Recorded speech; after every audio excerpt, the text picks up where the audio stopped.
My name is Kenny Dyal and I want to welcome you to the Scuba Diving channel. This channel is for anybody that is aquatically inclined or just aquatically curious. Simon Dowling's coming back for the second part of this interview. We learned about how he was able to up and move from the UK to Thailand, live that island life, and he's also started a great organization called the Coral Tribe that teaches interns and educates people on underwater conservation, marine conservation. So he's going to tell us how you can be a part of it, how you could start something like that on your own wherever you live, what it's like living there.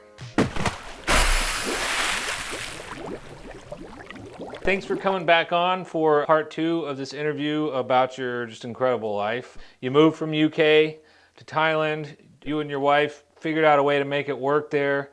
You live there. You've been there since 2009, so this is for real. You started an actual educational program called the Coral Tribe.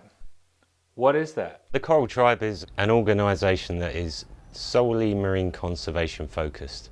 We will teach you about the environment, teach you citizen science. You can join us for research, and it's all to do with saving the coral.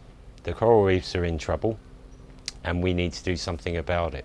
Whether it's just monitoring it or using active restoration techniques, we have a whole field of weapons that we can use to fight the battle to save the coral. When you say weapons in battle, man, I'm like, let's go. I got the flags.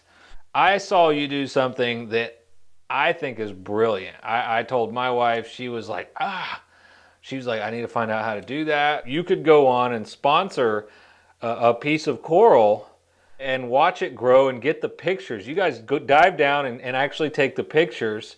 And you're saying you can also gift that to people, right? What people can now do, they can go online.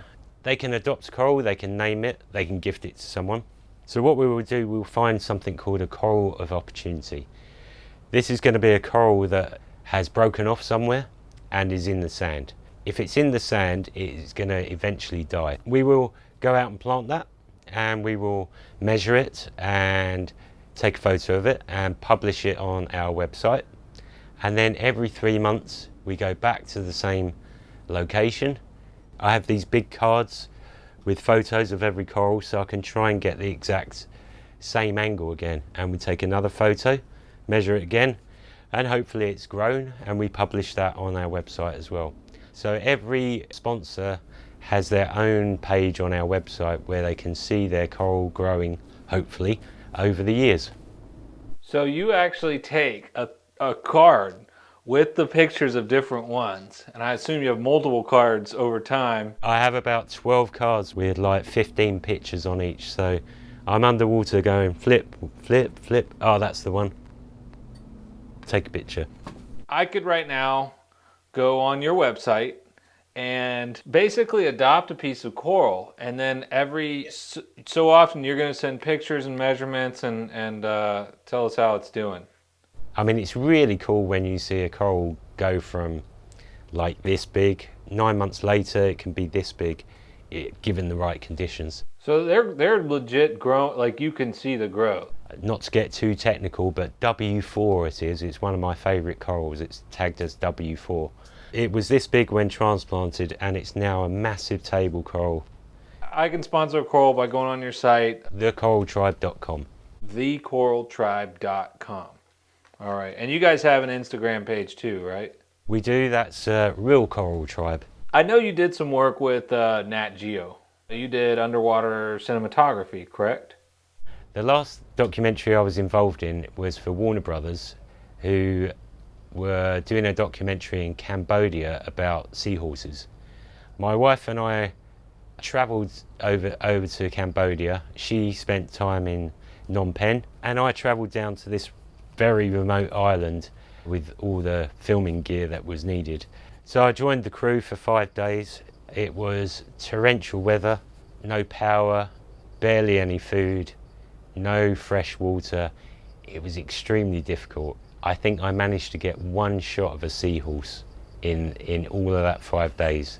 Very enjoyable, but I'm getting to an age where I don't want to do an episode of Survivor, which is what it felt like. To get started with the Coral Tribe, you have to have a visual acumen You've got to be able to teach scuba.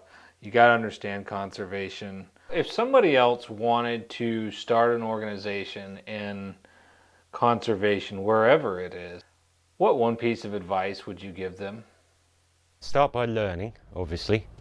Know what your goals are going to be. So whether you just want to investigate microplastics or trash or do coral restoration, you will need to have a plan, a targeted plan, because you can't just do one thing really, because that one thing needs many things to happen around it.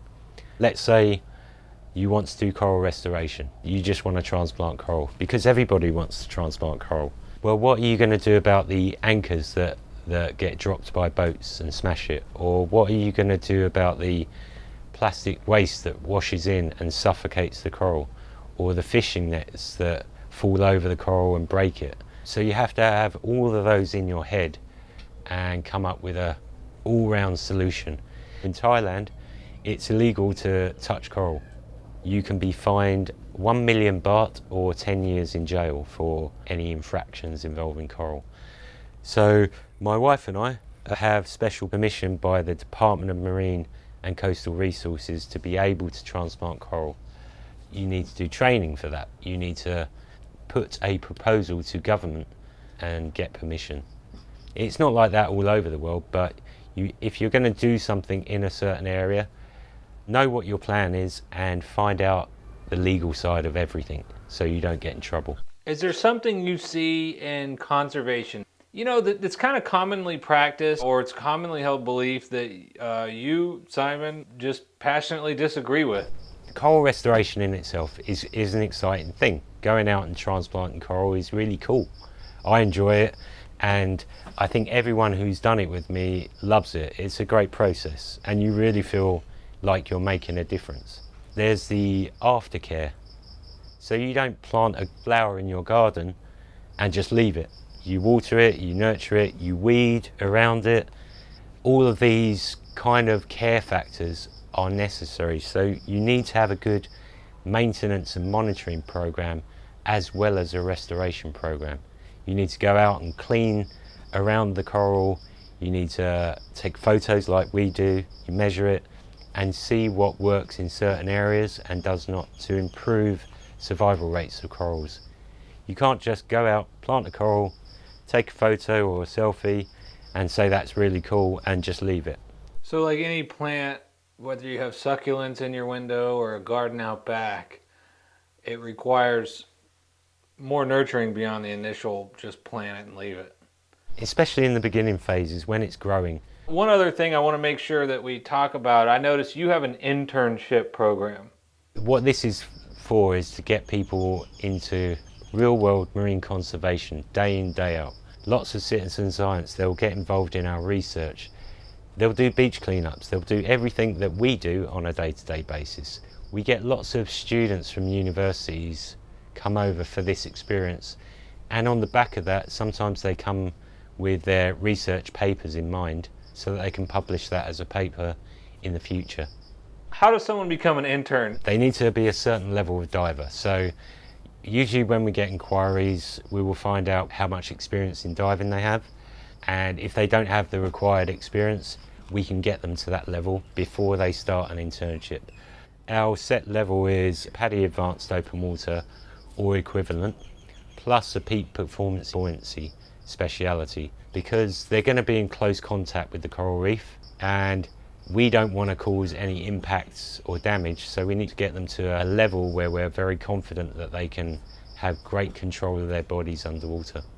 Then they sign up for as long as they want. If they're university students, they can give us their ideas about research projects and we can see if that fits to this island's ecosystem, and then they got to get here. What's the best way to get there? Best way is to fly to Bangkok and then Bangkok to Koh Samui and then ferry from Samui to Koh Tao. We hear about all the pollution, microplastics. We hear about all this stuff. I think a lot of people do want to do something about it, but they feel like no matter what they do, it's not really going to change the inevitable. Do you think that, for one, that that's true, and two, if it's not, Is this something we can absolutely, truly reverse course on? When was it? Back in the 80s when we had the ozone problem.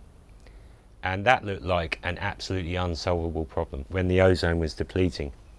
And there was a global movement to ban CFCs, gases which were causing a hole in the ozone layer.